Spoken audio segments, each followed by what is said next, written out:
Yo, Tony D back with the mega micro reviews. Have a little DC pile. As usual, I try to keep it 2 minutes and under for each issue. Give you some niblets, maybe if you're on the fence about a book or you just want a little bit of knowledge like the Cliff Notes, maybe it'll help you out, man. We'll get with Batman and Robin. Since this came out, it's been a pretty decent title. I'm sticking with it. Issue 25. Johnson's doing a good job. The artwork is awesome too. How do you say that? Ozio? God, dude, I'm so bad with names. I feel like I'm doing something wrong when I mispronounce them because these guys work hard, man. They deserve the shout outs. So we start off. This is a new arc, and we're introduced to this character right here. Just getting out of the pen. You can tell he's very somber, quiet, has a very, I don't know what the word is. There's a tone there that the artist and the writer have where, see, you don't have to say anything.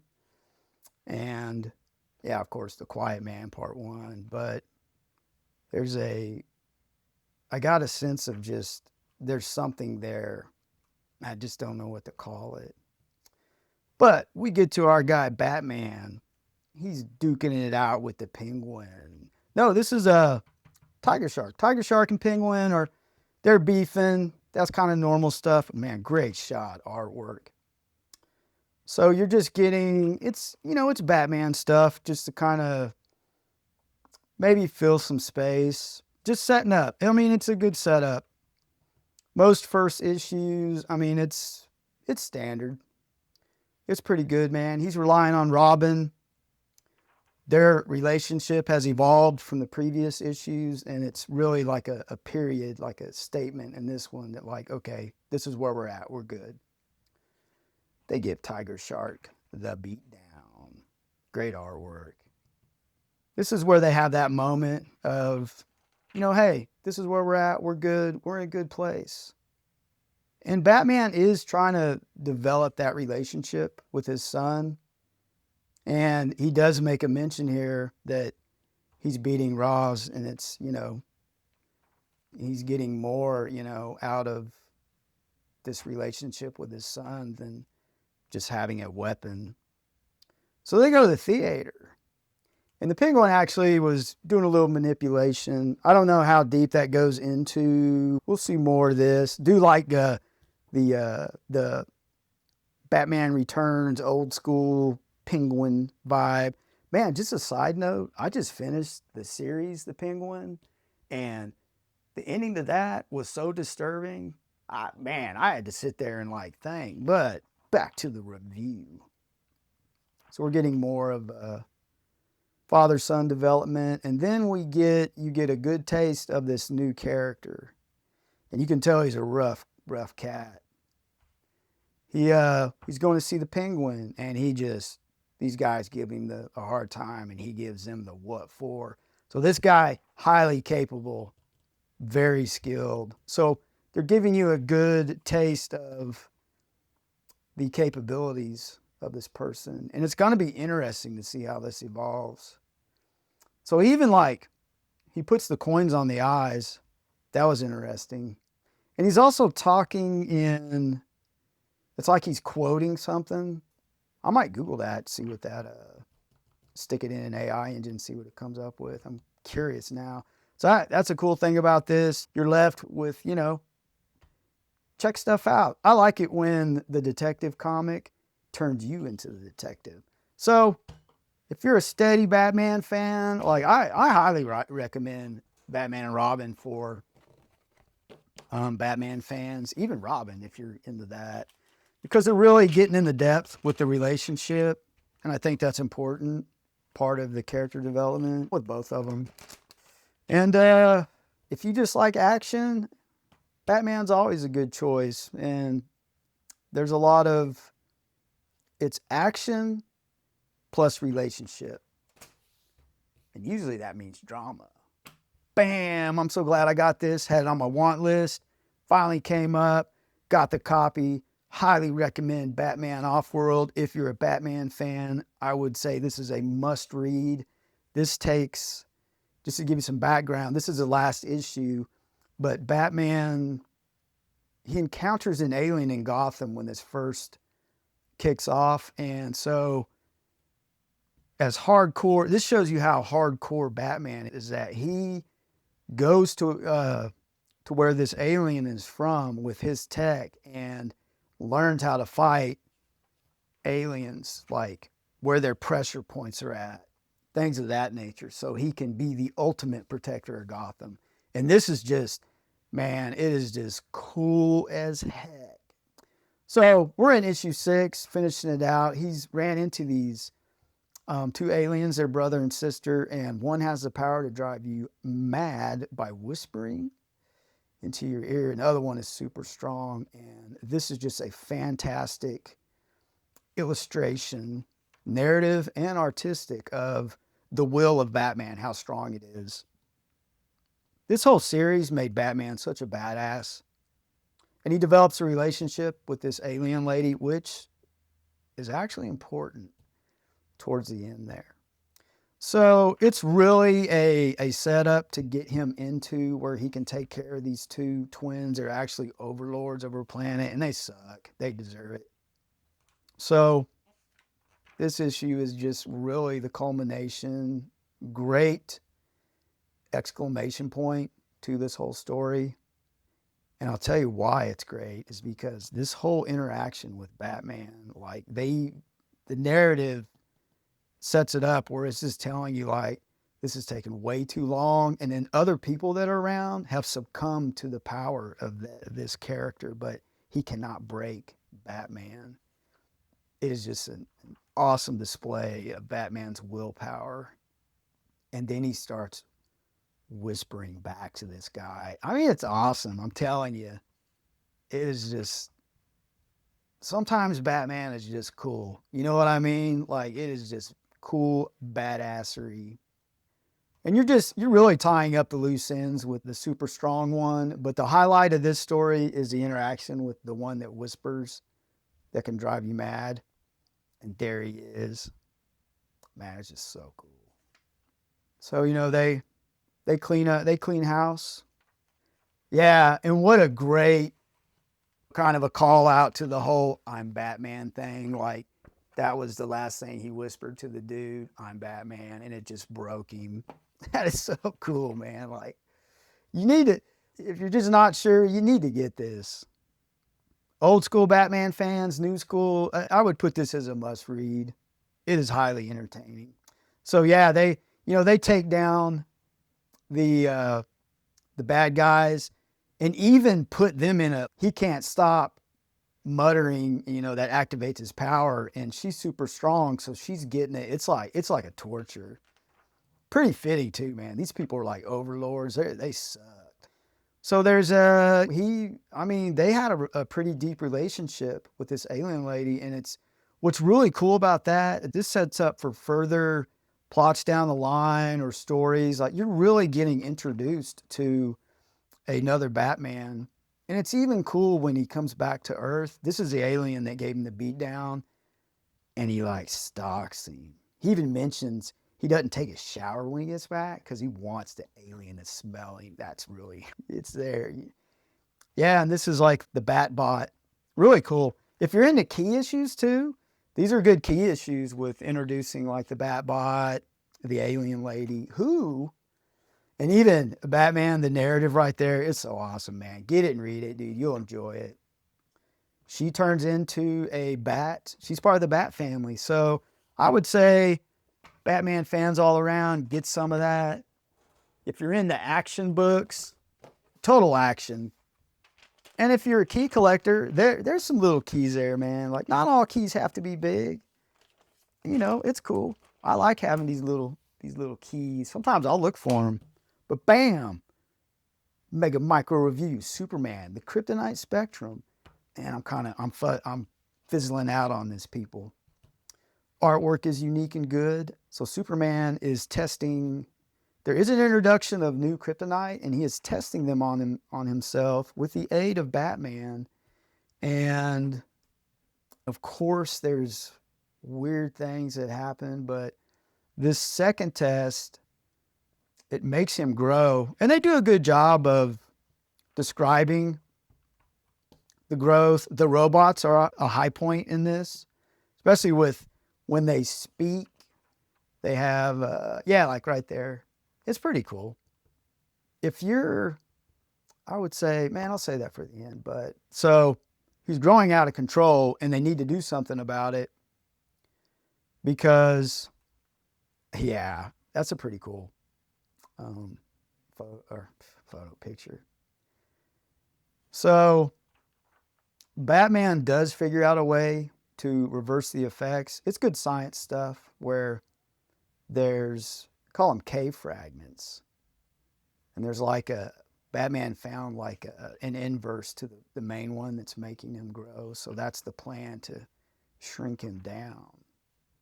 So there's more planning. So he calls in Wonder Woman to bring in a team to help out.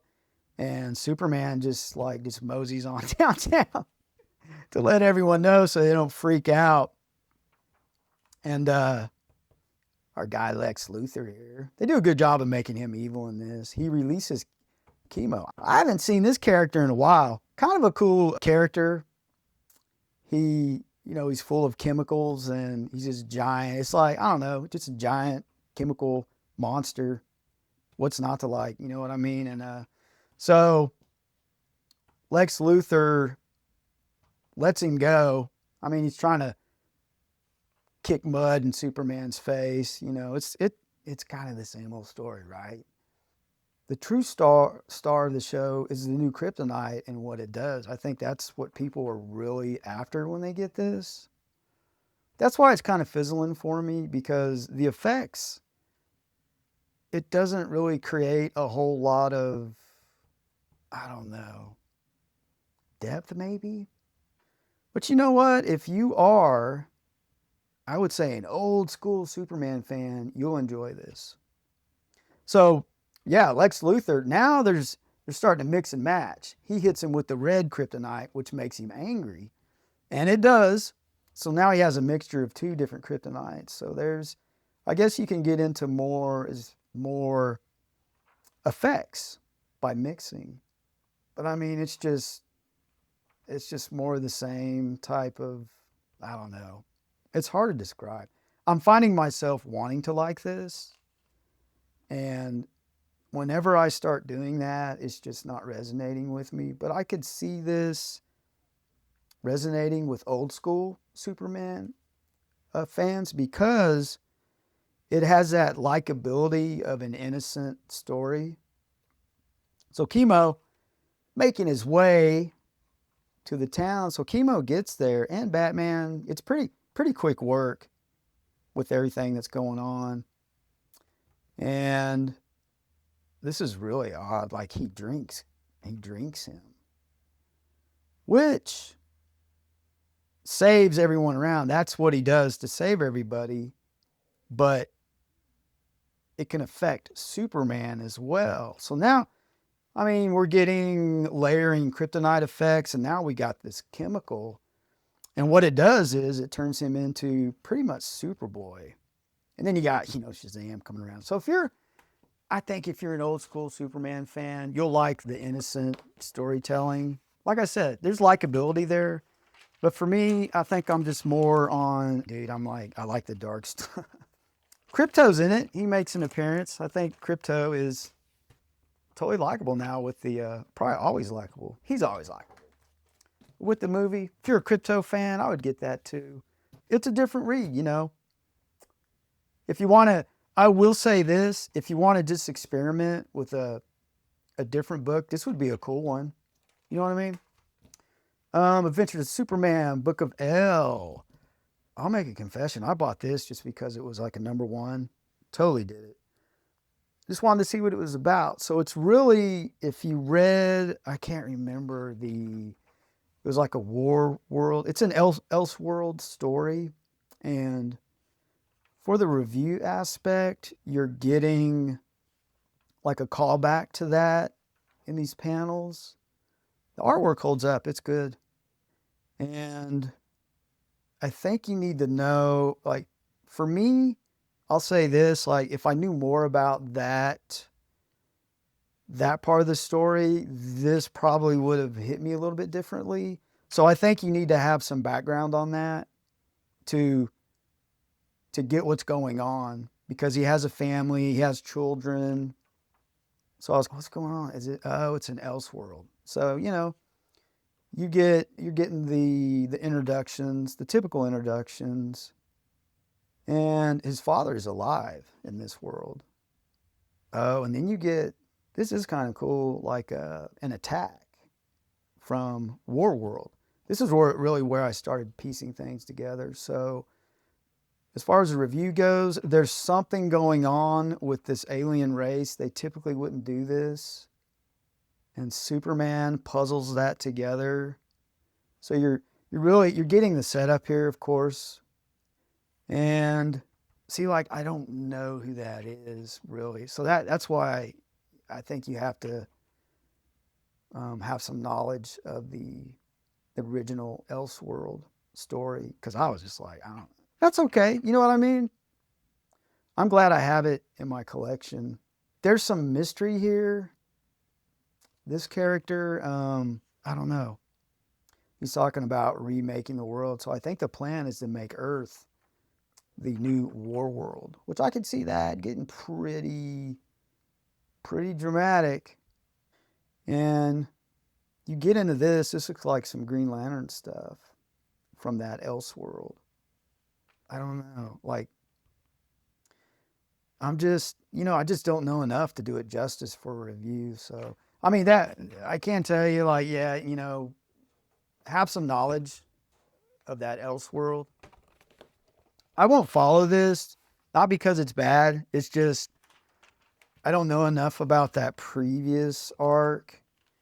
And I don't know. It's just, I don't know. It's hard to explain, but I think that would be good for, if you were in that war world, get on that. Bam, absolute Batman. This issue tells you a lot. With a mega review style, he has an interaction with Wayland, who is now the proper Killer Croc. And he wants to be put out of his misery, and Batman will not do it. I don't blame him. You're getting the relationship defined here after the transformation. Totally love this. Good stuff. And you get more flashbacks to, which are important, with Bruce Wayne and Selina. And they have a very strong relationship in the past. And also, this is important too, Batman went through an ordeal in previous issues, so I would recommend that you start with where this story arc starts. I wouldn't jump in right here. I think you'd be a little bit lost. But it would be good, like, when it comes out in trade, it'll be good. That would be a good pickup. That's what I would recommend. Alfred, of course, he's more of an agent. Gives him the rundown of what's going on. He has a delivery system now of venom. And Batman's just like, hey, I'm okay. And he's obviously not. He's having effects from, I mean, it's more than just that. It was a ton of trauma. So you get past the physical, the mental is equally or worse. So his friends have been attacked by Bane. And this is such good panel work, like the dark. So he goes to see what's going on with them. And, oh yeah, that's his mom. And like, she gives him the what for. It's cool to have Martha alive in this. And she tells him what's going on. And this is so brutal. A lot of body horror, big time in this book. If you're a fan of body horror, this is a good book. But it is more than that. It's pretty deep. So Bane has literally transformed his friends into what? Like their counterparts in the main universe. Like, this will be the absolute Penguin. And this one right here, I mean, they go into depth how this went down. And when they do their flashbacks, I love how it's kind of faded, fuzzy, Yeah, Ozzy got it bad. I mean, like broke every bone in his body. Wow. But he's alive. And then we are introduced to the absolute Two-Face and how he was created. And it's pretty much what you would think. It's just Bane putting the beat down on him, and I don't know. I don't know if there's specific intention from Bane in what he's doing, or if he's just, what I'm trying to say is, like, did he specifically hurt them this way to make them what they are, or is it just, happenstance in the moment? This is probably my favorite one where, yeah, the absolute Riddler, where he's just, they go into how he got to this point, but he's like, it's like he has venom going to his brain. It's good body horror for sure. So he don't go to the hospital. This will be interesting. This is my guy right here. I think as far as the four that have been transformed, I think this one will be the interesting one for me. So it's you're getting introduced to these things that are evolving in this absolute universe. He gives them a riddle. I like how that's kind of like a question mark. So he does the riddling. And so we get a flashback once again. And it's pretty telling because it's when Bruce Wayne was training Waylon, Killer Croc, for a fight. And it's a fight he just couldn't win. So they keep going back to this, which sets up a lot of intent, like not intent, but the mental toughness, the cleverness. That's what I'm getting at, because he has to be clever with this interaction with this guy, like placing bets. And so we get back, Batman is trying to take all this in, and he's telling everyone to stand down. Like it's a lot of pain and trauma being delivered. And this is a really cool shot. So him and Alfred, they're ready to go, man. Great one pager. Love stuff like that. And then out of nowhere, this is probably the best part of this issue. You get another introduction to an absolute character. So this is, as far as keys go, I think this is a really cool key to have, because you're getting a lot of reveals in one issue. It's good bang for your buck. So yeah, you can probably guess, there she is. Now, I heard a lot of people talking about the helmet. It doesn't bug me. But I heard some people not digging that. I mean, why would you not dig it? It's different. That's what this is all about. The different than. Yeah, we'll see how that goes. She's fixing to make her cover appearance, I think the next issue, 13. But yeah, if you're in the keys, this would be a cool little key to have. I think it is. You know what I'm saying? Like, man, definitely, if you're a Batman fan, I would recommend it. But I know there's some people, they don't dig it because it's like a what if or an Elseworld. I totally understand that, but I think it's going to keep rolling, and it is a fantastic ride. Outro.